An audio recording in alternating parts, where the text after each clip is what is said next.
I think we've all been there. We take a quiz to find out what our organizing style is, or what's the best walking program for our specific fitness goals. Or maybe we want to know what kind of Disney princess or what type of potato we are. And we go to hit result, and we have to give our email address. Now, I know that can be a little annoying, but this year, my number one goal for 2023 is to create an email list. But why? Isn't it just spammy marketing? No, it absolutely does not have to be, nor should it be. So stick around to find out why you should have an email list and why you shouldn't be afraid to go ahead and just find out what kind of potato you are. Hello everyone, my name is Sherry from Rolling Acres Education. Welcome to my channel, or welcome back if this is not your first time. So today I just want to answer a few questions you might have about email marketing, and I'm going to do several videos about email marketing because, like I said, this is my goal for this year, and so I just want to help you if it's something that you're wanting to do also. So first of all, what is an email list? An email list is a group of people who have given you permission to email them about your business in return for some sort of freebie, some kind of product, service, or something that should be valuable that this person desires, and in return you can email them about your business. So, okay, why do I need an email list? Well, there are a lot of reasons, but I'm going to give you 7. And the first one is no SEO, no keyword research, no fighting to rank. You write your emails, you hit send, and they go to your ideal customer, okay? You don't have to worry about the algorithm. Number 2, it's a warm audience, okay? These people have already shown interest in your business. They already have kind of at least connected with you a little, and so they've already shown that they're kind of interested in what you're talking about or what you're doing, and so they're more likely to hear what you have to say, learn to know, like, and trust you, and become your customer. Number 3, email builds trust, like I just said. You want to have your person learn to know you, learn to like you, and learn to trust you, and an email list can do this because your goal should be to serve first and sell second. A lot of people use the 80-20 rule. 80% of your email should be helping this person, and 20% should be selling them. Now, what do I mean by that? How do I help them? Well, let me give you an example. I do sub-plans, and so my email list might be helping teachers learn how to create their own sub-plans that are all these things that I feel like mine are. I've worked hard on mine. I've listened to feedback from, teachers giving me reviews, and I think I have a pretty good product based on what teachers have told me. And there's some things that I think are important in these sub-plans, and I can share with teachers. Here's how you can make a sub-plan that does this, this, and this, and just give them all kinds of tips, share my story with them, share my journey with them, and then they can make their own sub-plans, but I hope that they'd rather just really save time and just purchase mine. But if they don't, that's fine. Okay. Number 4, your email list belongs to you. You own your products. You have all the rights to them, but Teachers Pay Teachers owns the platform on which you're sharing those products, and so they have some control over how your products are viewed, how they're seen, whether they're featured, what page they're on, all these kind of things they have some control over. And so you have no contact with your customers. I had a situation where a customer bought 4 sub-plans that were in a bundle, and she could have saved a lot of money, or he, if they had purchased the bundle. And I thought, oh, it'd be great if I could email them and say, look, if you contact Teachers Pay Teachers, they'll give you a refund for what you overpaid by buying these separately. I had no way to contact that person.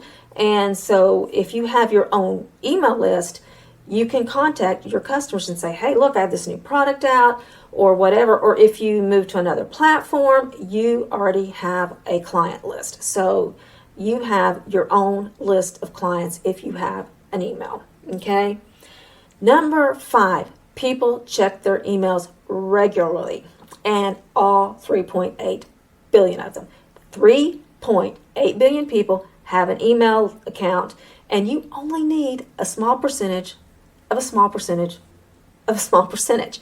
You just need a few people, relatively speaking, that are interested in what you are offering, okay? That's a lot of people, and you only need a few of them, okay? Also, emails have a great return on your investment. I have read that for every $1 you spend on your email business, you can expect anywhere from $36 to $44 in return. Now, that's what I've seen, anywhere between $36 and $44. That's amazing, okay? So email is really a great way to grow your business without a huge investment, okay? As your email list grows, you're going to pay more money, but you're going to be bringing in more money. And then the last one is the most successful people and the most successful businesses have email lists.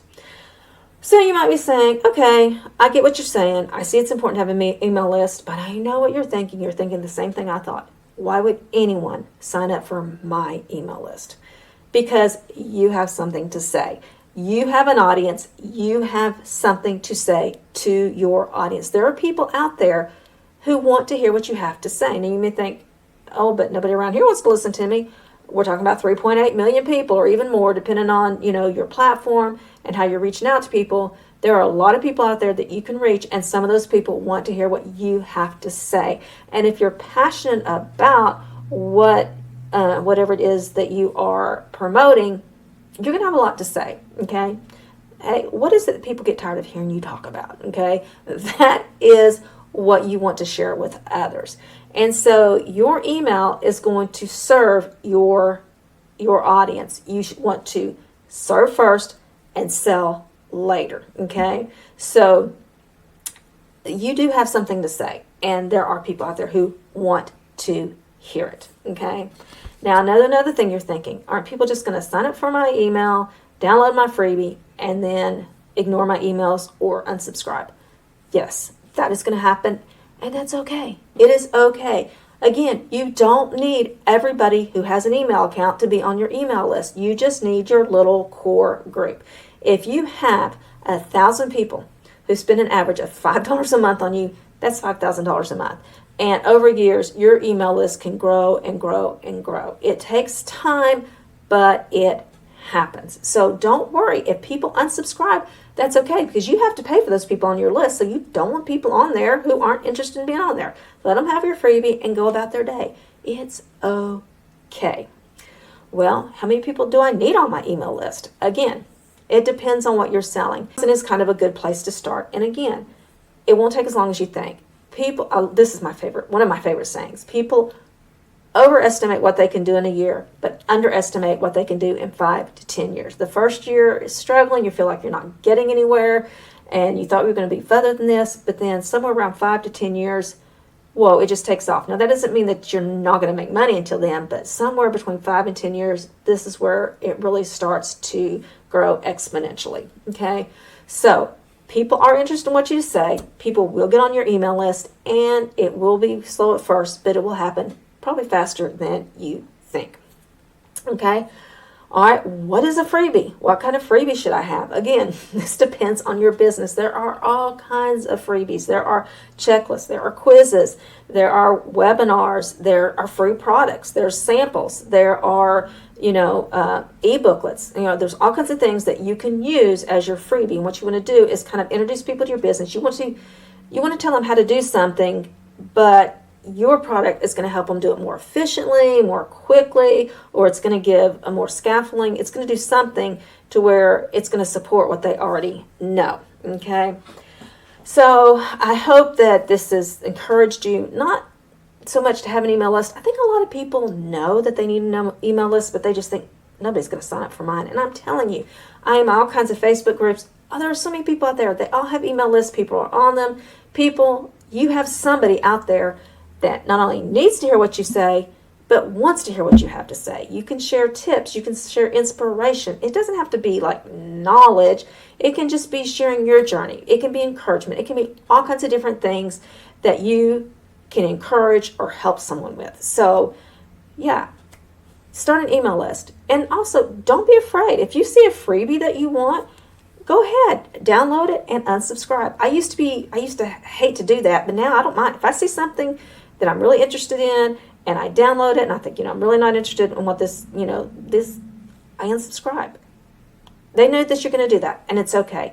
So, hey, don't be afraid. Go go ahead and find out what kind of potato you are. And just remember, you've got this, God's got you, and I'll see you in the next video. Bye-bye.